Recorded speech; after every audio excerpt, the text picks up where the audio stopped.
All right, guys, so next up on the shop renovation to-do list is the electrical work, which I'm gonna be doing myself. And I'm gonna have a couple more videos covering the electrical work, but I figured before that, I should probably do a video showing you my recommended electrical tools in case you're interested in doing some of your own electrical work at your house or shop or whatever. And so I've divided it into a few different categories. First, I have testing, which is obviously gonna be pretty important. That's gonna make sure you did everything correctly and aren't gonna burn your house or shop down. Next is pliers, which, you know, probably about half of all electrical tools I think fit in the plier category. After that is screwdrivers, which make up most of the other half of the tools. And then last, I have some general purpose tools as well as a few bonus kind of more commercial oriented tools in case you're working with stuff like MC cable and EMT conduit like I am here. So let me clear off my workbench and let's get started.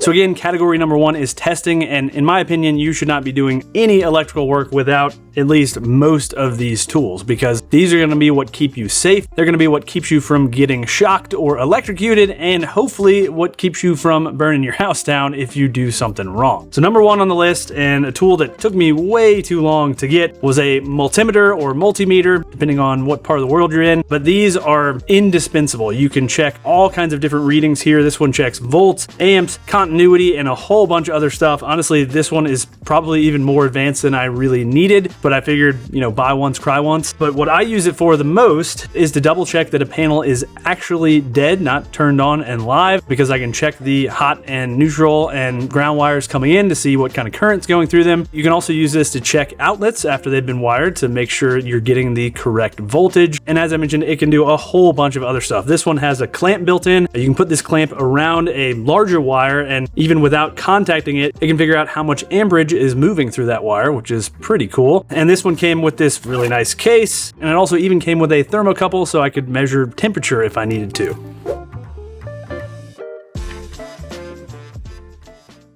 Next up on the list is a non-contact voltage tester, and these are what I started with, even though I probably should have bought a multimeter a little earlier, but these are super handy too. The one problem with them is that they can be inaccurate. Like this one here I bought and kind of cheaped out on, and it has one kind of fatal flaw. Let me show you. If I turn it on, if I tap a surface a little bit too hard, it tells me it's hot, which obviously my wooden workbench is not hot right now. Whereas this one from Klein Tools is a lot more robust. I can, you know, hammer on it, but these are super handy for checking to see if an outlet is live or a circuit is live if you're away from the panel, and they're a little easier to handle than something like a multimeter. Although I forgot to mention, this multimeter even has a non-contact voltage tester built into it.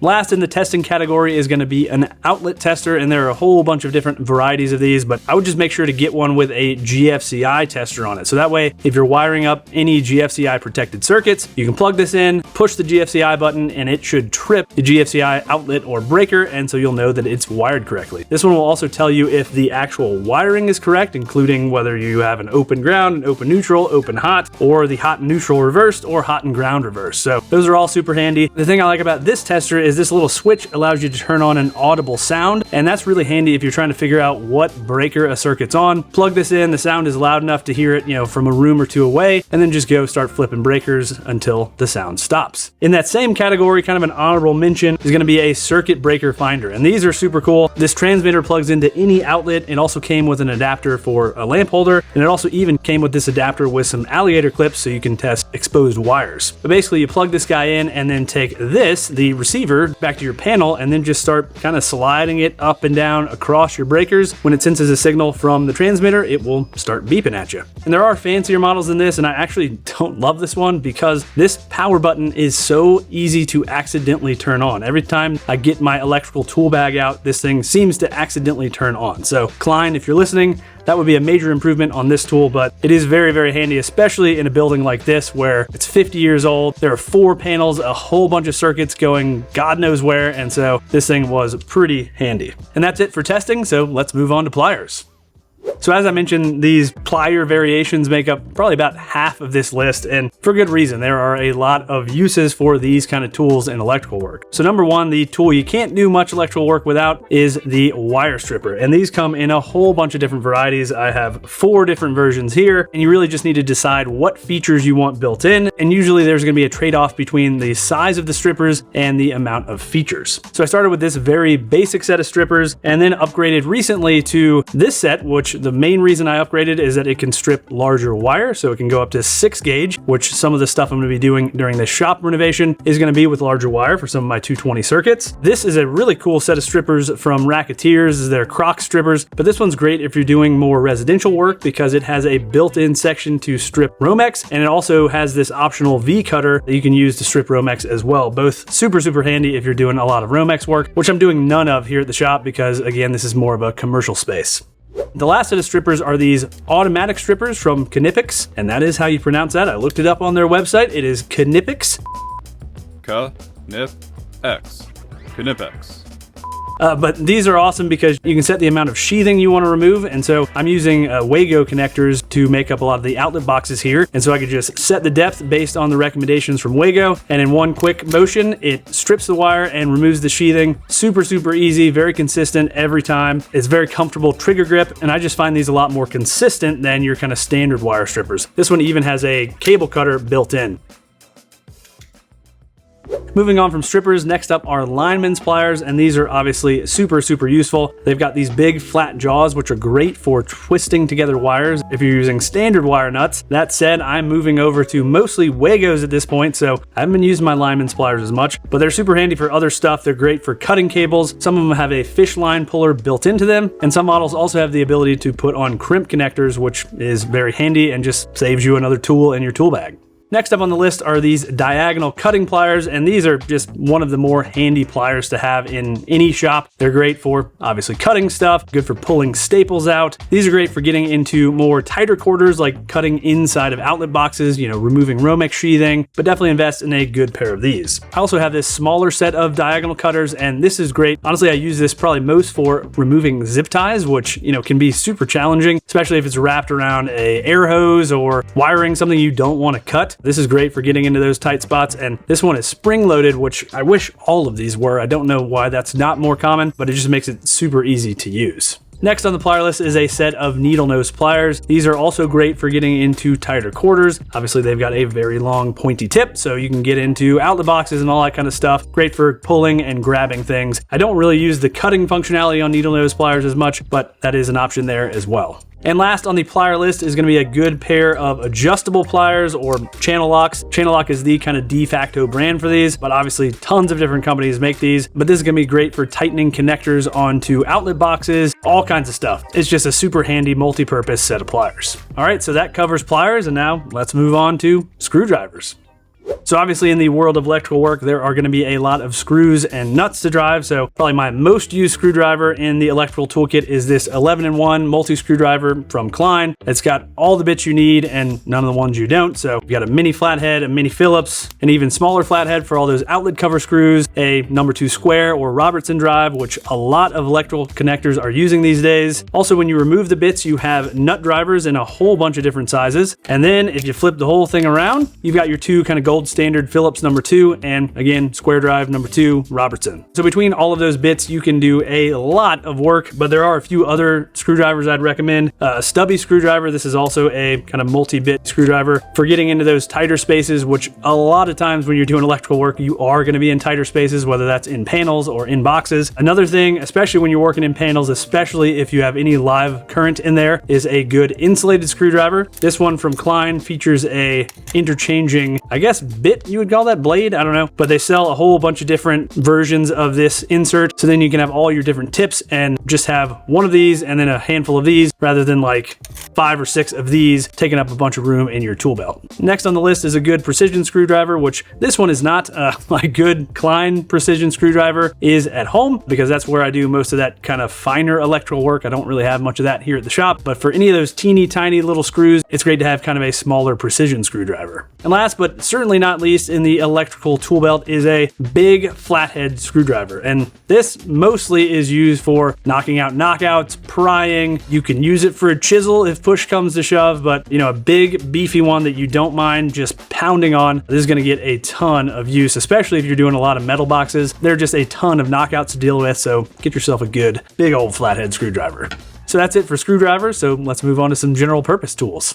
All right, so first up in the general purpose category is a good headlamp and flashlight. Obviously, a lot of times when you're doing electrical work, you're gonna either have the power off, or gonna be working in areas that don't have good lighting, attics, crawl spaces, basements, that kind of thing. Being able to see is pretty important when you're working, so I would definitely get a good, hopefully rechargeable headlamp and flashlight, and those stay in my electrical tool belt at all times. In that same vein, I'd also highly recommend some sort of battery bank that you can plug in tools or lights or your phone, whatever you need to charge, because again, a lot of times when you're doing electrical work, you're not gonna have any power. So I really like this one from 70My. I've shown it on the channel a couple times here recently. This is the Power Station Terra 1000. It's plenty powerful enough to charge anything I would need to use in the course of a day. I can run lights off of it, but it's also very lightweight. It's super easy to carry to and from my truck, and it has a ton of ports on front for charging all of my various cameras, phones, all those kind of devices. So I'll link to this in the video description below in case you're interested. Next up on the list is going to be fish tape or fish wire or fish rods or pull line. I think those all kind of fall in the same category. In case you're not familiar, fish wire is usually going to be metal, and it is a lot stiffer. Oh, holding the wrong way. It's a lot stiffer, so it's great for, you know, pulling wire through walls, like if you're going behind drywall or that kind of thing. This stays a lot straighter, whereas the other option would be something like this fiberglass fish line, and this is much better for going through like EMT conduit, which I'm going to be doing a lot of here in the shop. And so I've got two different links here, a 50-foot and 100-foot. Obviously that's gonna depend on the kind of work you do, but definitely super handy to have those. You can also get fish rods, which you can assemble into kind of one long stick. Those are also great for feeding wire behind walls or also up in drop ceilings. If you've got drop ceilings in the space you're working in, you can kind of assemble the rods as you go, reach something super far away. Some of them have a hook on the end, then you could hook onto a wire and pull it towards you, which is gonna save you a lot of trips up and down a ladder. Last thing in that category is pull line. This is really only gonna be useful if you're doing something like PVC conduit, as I found out the hard way when I was doing the EMT conduit for the mini splits. Unless it's an airtight seal on the connections between your pieces of conduit, you're not gonna easily be able to get this pull line through. But my electrician used this a whole bunch when he was wiring up the tiny house with a very long run of PVC conduit. Holy mo- Dude, that's insane. Next up is a good utility knife, and I mean, really, what is there to say? It's for cutting stuff. I really like this Milwaukee Fastback, very quick and easy to deploy. I do wish it had some blade storage, and actually the Project Farm channel, in case you guys don't subscribe to him, definitely go do so. He does some awesome tool testing. He just did a huge test on a whole bunch of different utility knives, and his favorite was this Fiskars model, so I need to go pick up one of those, but definitely get yourself a good quality utility knife and some good quality utility knife blades to go along with it. Next up is a good set of gloves. Electrical work is really rough on your hands, especially when working with metal boxes. There's a lot of sharp edges. Obviously, wires themselves are sharp. I find that having a good set of gloves on really helps to keep my hands from just getting torn up. These are touchscreen capable, made by Klein, but obviously there's tons of brands of glove manufacturer out there. Next is a good set of Allen keys, and this is going to be more useful if you're putting in new panels and that kind of thing, but this is a pretty cool set. Comes with a bunch of individual Allen keys, kind of as normal, but then this handle opens up, and say I needed a 10mm Allen, you could slide it through the handle, close the top, and then I have a T-handle Allen wrench, so I can get a heck of a lot more torque on there. So that's pretty cool, and it's still a very compact set. Last but certainly not least in this general purpose category is, well, let me just go put it on.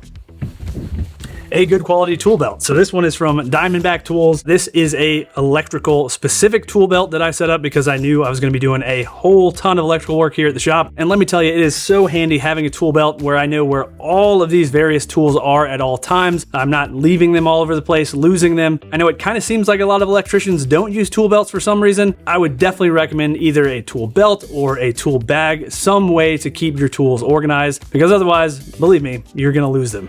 All right, let me take this thing off and we'll move on to the last category. All right, so the last category is going to be for kind of more commercial oriented electrical tools. And that's obviously a lot of the work I'm going to be doing here, but it's also probably some of the stuff you'd be doing if you were adding outlets to, let's say, your garage. And unless you want to do a bunch of drywall work, which I know I don't, you'll probably be using stuff like MC cable or EMT conduit. So if you are going to be working with MC cable, I would highly recommend picking up an MC cable cutter. I know you can technically do it without one of these, but this just is so much easier, super clean, super fast. My other tip is to buy an extra blade for this thing, because I broke one, couldn't find one locally easily, and had to go buy an entire another tool just so I didn't have an entire day of downtime. Next on the list is a good conduit reamer. If you're going to be working with metal conduit, cutting it to length, all of those cuts need to be reamed out afterwards because they can leave little sharp edges that can cut the insulation, create shorts. This one fits into an impact driver. It has this little spring-loaded connection here. And the cool thing about this particular one is it also has a bit holder. So if you're installing a bunch of conduit, you can make your cuts, ream them, and then fasten them super quickly with one bit on one impact driver. So I really like this thing. They do sell handheld versions, but it just seems like in this day and age, why not throw it on an impact driver and do it in about 3 seconds? And last on the commercial list is a good set of conduit benders. If you're going to be working with metal conduit, unless you want to spend a ton of extra money on fittings, you're going to have to learn how to bend your conduit. I've already had to do probably 24 box offset bends just in the first row of outlets I've installed here, so getting to know your conduit bender is very important. This one from Klein is pretty cool because it comes with a stop for your angle, so you basically just bend your piece of conduit till it hits the stop and you know you've got your correct angle. But I have this in 1/2 inch and 3/4. I don't really do anything with any larger conduit, but you can also buy a 1-inch bender if you need to. But I think that's pretty much it as far as my list of tools. Of course, I could go on and on. There's just tons of different options and more specialized things you could pick up. Hopefully you guys enjoyed this one. Look forward to the electrical work coming up in the next couple of videos. Go and get subscribed and ring the notification bell if you don't want to miss those. As always, I'll link to all these tools I talked about in the video description below. And last, if you want to support me, I sell merch. I have plans available for a lot of my woodworking projects, and I also have YouTube members and Patreon set up. All right, thanks for watching, y'all, and until next week, happy building.